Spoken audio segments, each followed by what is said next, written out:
You always were the disappointment, Ethan. This house was never meant for you and your little family. Pack your things and leave by the weekend. We don't need you here anymore." Adrian's voice, sharp and condescending, cut through the air.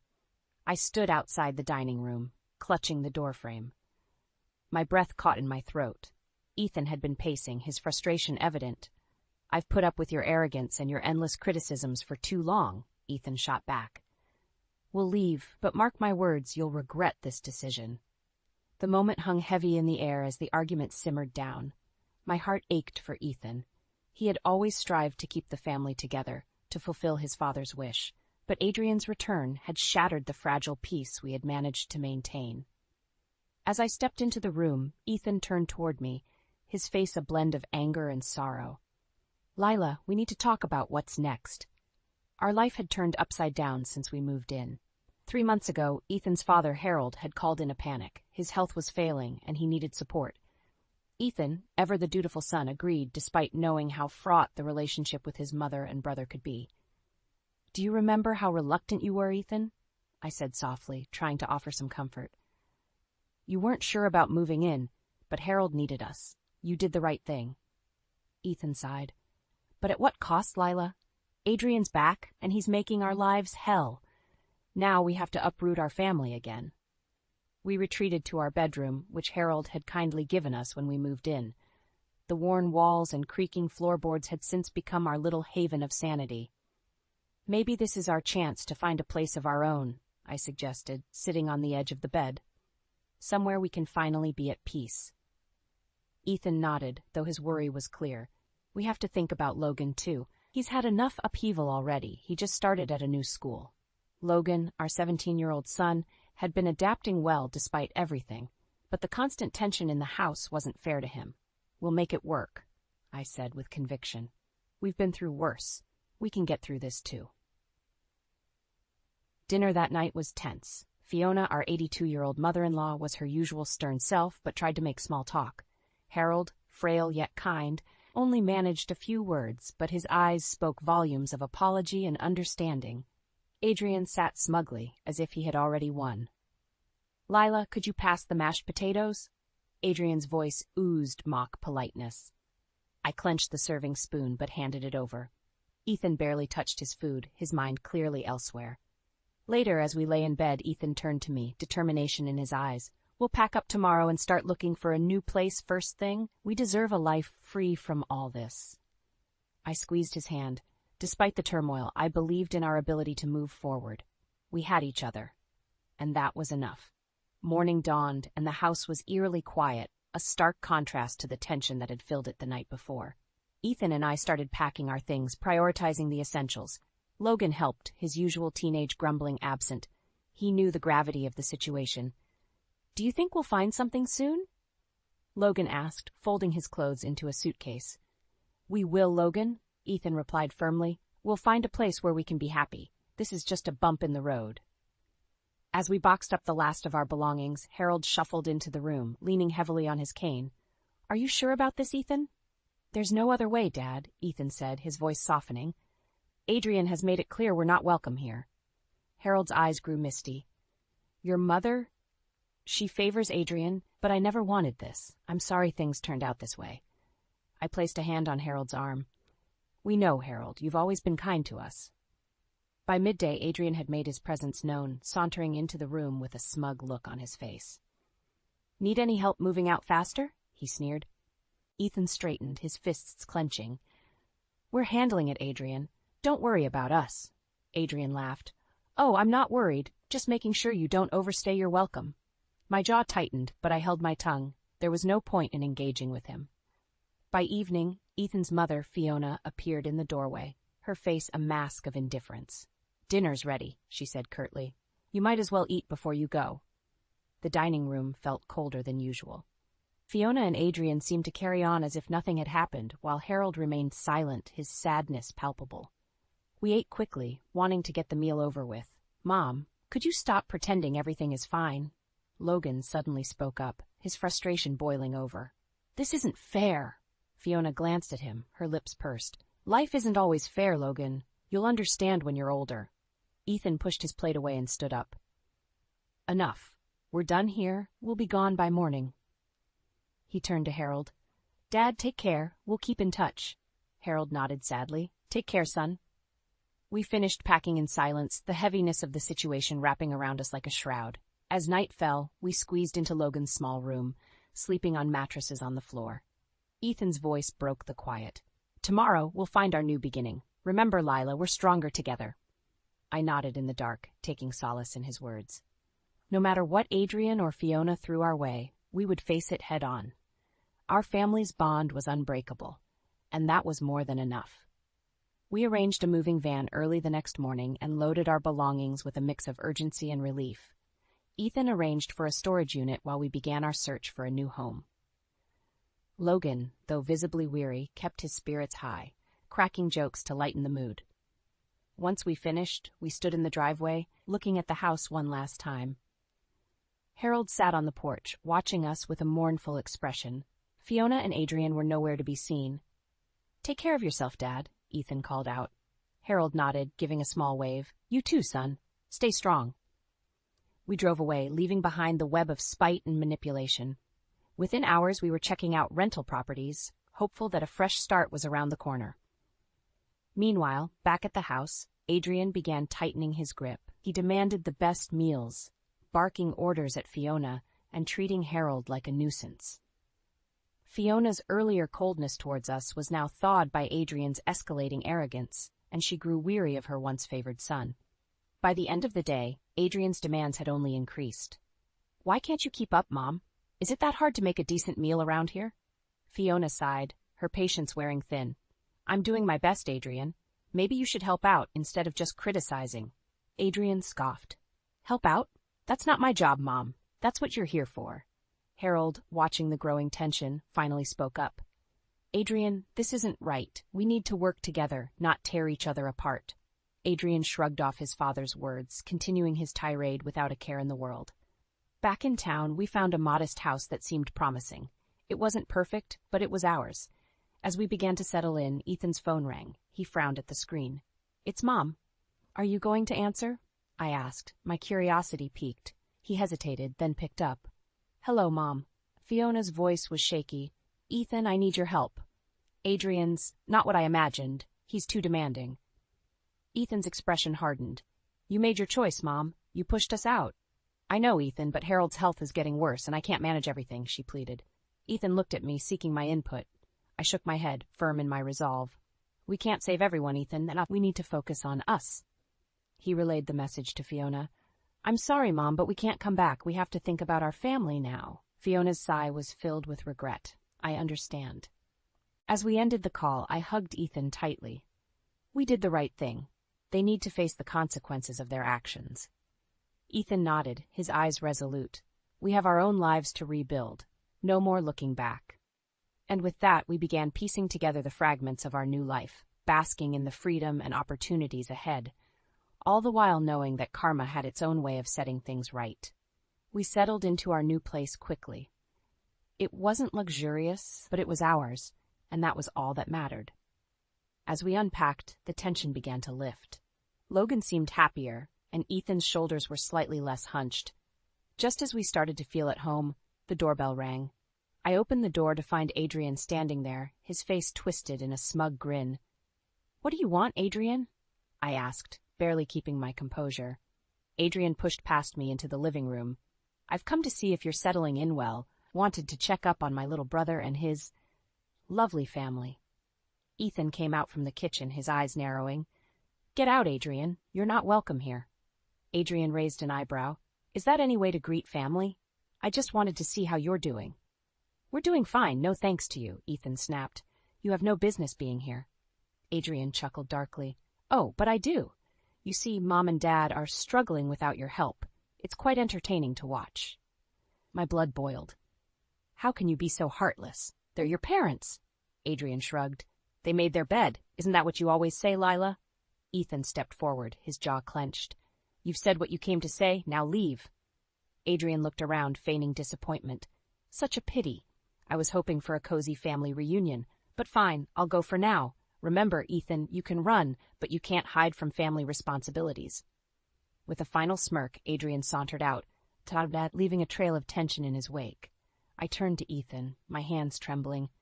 We can't let him get to us. We need to focus on us, remember? Ethan nodded, but the fire in his eyes was undeniable. He's not going to ruin this for us, Lila, I promise.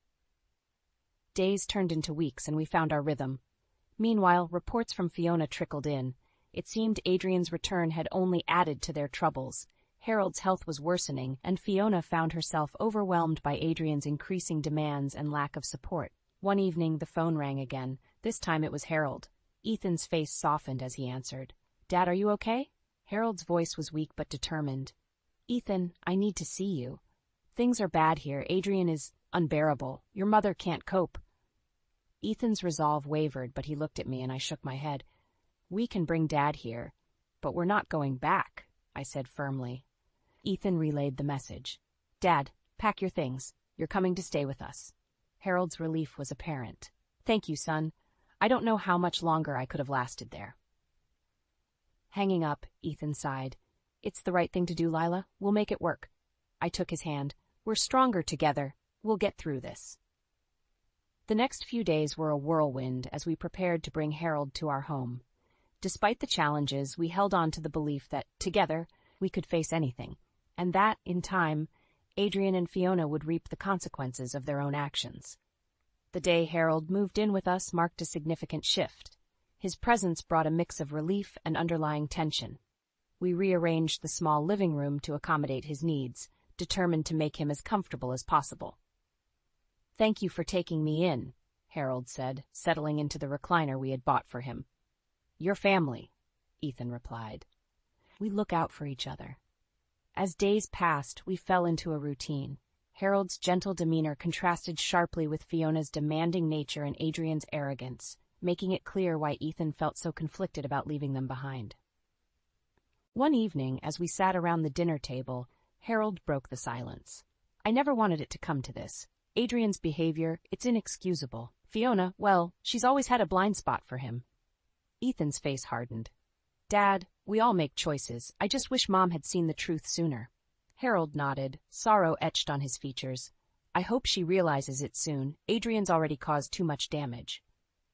The phone rang, cutting through the moment. I answered, my stomach nodding at the sound of Fiona's voice. Lila, it's Fiona. I need to talk to Ethan. I handed the phone over, mouthing, it's his mom, to Ethan. He took it, leaning against the counter. Mom? What is it? Fiona's voice was strained. Ethan, I need your help. Adrian's behavior is out of control. He's draining our finances and refuses to help with anything. I don't know what to do. Ethan took a deep breath. Mom, we've heard about Adrian's actions, but you chose to support him over us. We can't keep fixing your mistakes. But Ethan, I'm desperate, Fiona pleaded. Harold's not there, and I can't manage alone. Ethan's face was set in stone. We're taking care of Dad because it's the right thing to do. But we can't rescue you from the choices you made. You need to figure this out. Tears welled in Fiona's voice. Please, Ethan, I can't do this alone. Ethan's resolve showed no cracks. You have Adrian, Mom. He's your son, too. He hung up, exhaling deeply. We have our own lives to lead, Lila. We can't keep getting drawn back. The next morning, as Harold and I sat on the porch, he looked at me with a sad smile. You've given me a second chance at peace, Lila. No matter what Fiona says or does, you've done more than enough. I squeezed his hand. We're just glad you're here with us. Later, Ethan took Logan out for some father-son time, while Harold and I enjoyed the quiet. The weight of the situation still lingered, but amidst it all, there was a sense of newfound hope and determination. As the sun set, casting a warm glow over our small newfound sanctuary, we felt a glimmer of the future, one free from the past's relentless grip. In those quiet moments, we knew that, despite the chaos behind us, we were forging a path forward stronger than ever before. Life in our new home settled into a calm, manageable routine. Harold's presence was a constant reminder of the past, yet also a testament to the strength of our family. He found peace in the simple joys, afternoon walks with Logan, quiet meals together, and watching old westerns in the evenings. One afternoon, while I was preparing dinner, the phone rang. I answered, recognizing Fiona's strained voice on the other end. Lila, I need to speak with Ethan. It's important. I handed the phone to Ethan, who took it with a look of resignation. Mom, what is it now? Fiona's voice wavered.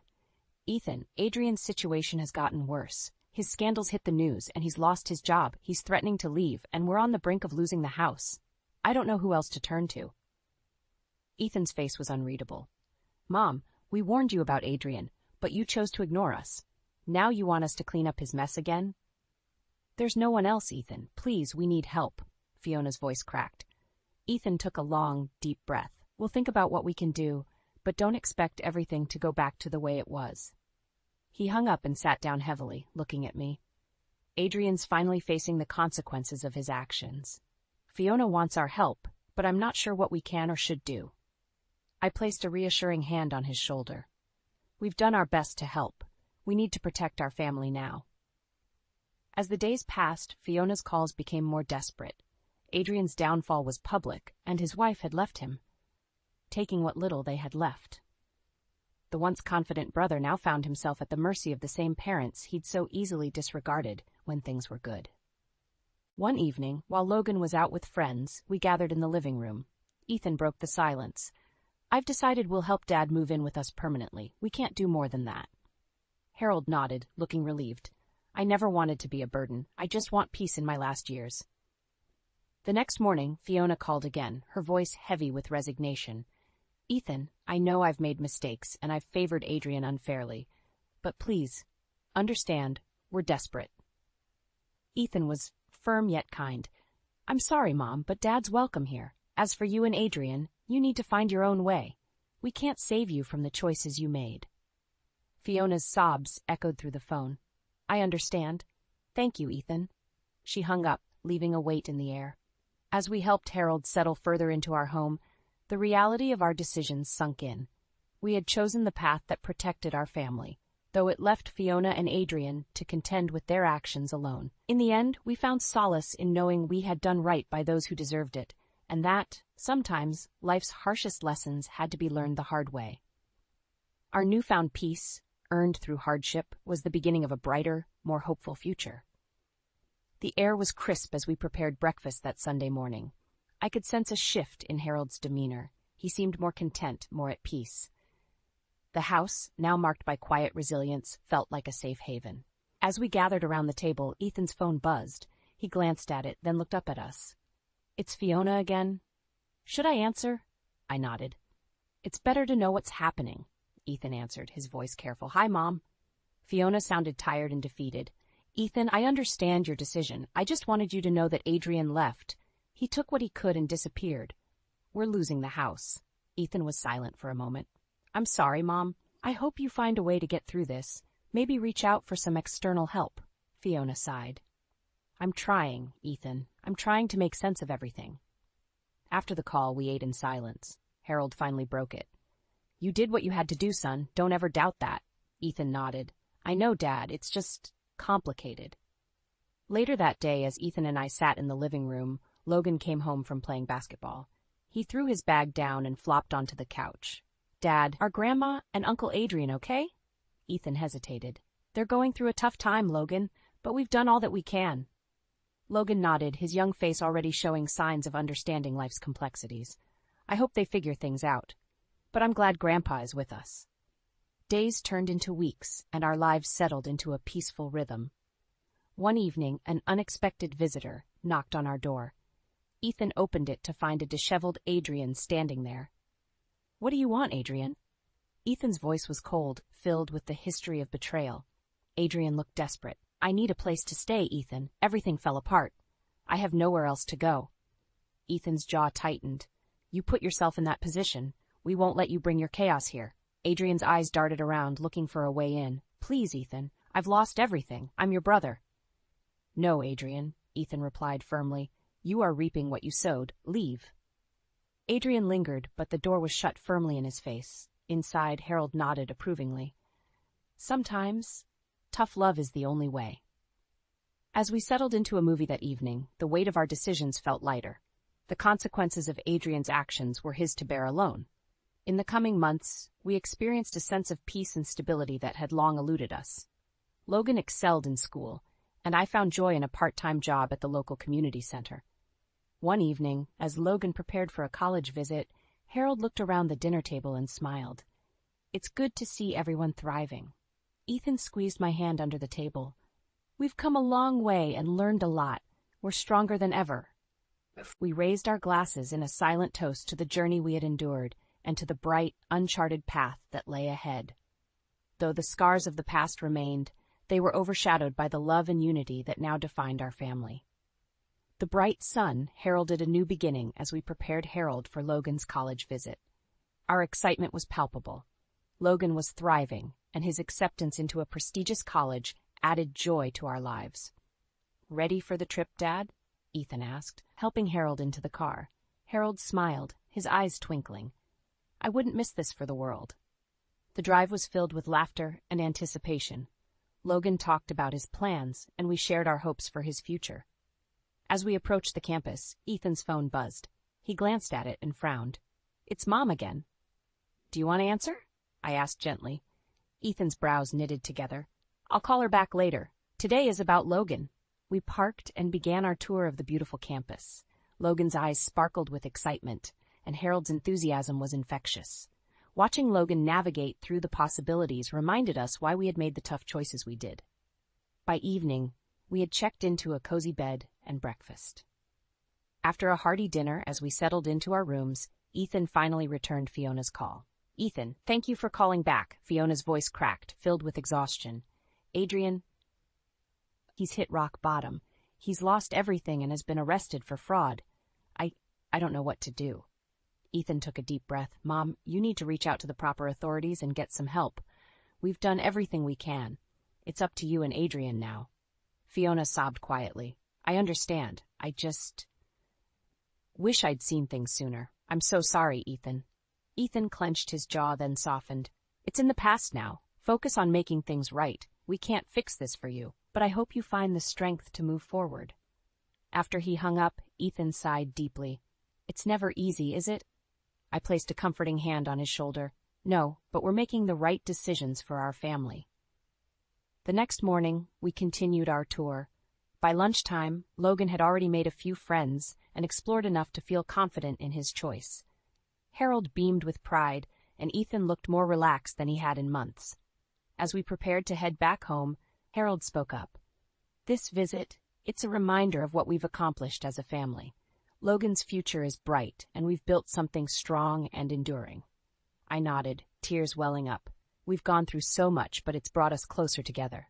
Ethan squeezed my hand. "We'll keep moving forward. Together." The drive home was quieter, filled with reflections and hopes for the future. As we pulled into the driveway, it felt like returning to a sanctuary, a place we had fought for and earned. We helped Harold inside and settled back into our routine. The weight of the past had lifted, replaced by a sense of peace and anticipation for the future. That evening, we gathered around the dinner table once more. "To new beginnings," Ethan said, raising his glass. "To new beginnings," we echoed, clinking our glasses together. As the sun set, casting a warm glow over our home, I looked around at my family, feeling a profound sense of gratitude. We had faced the storm and emerged stronger, ready for whatever lay ahead.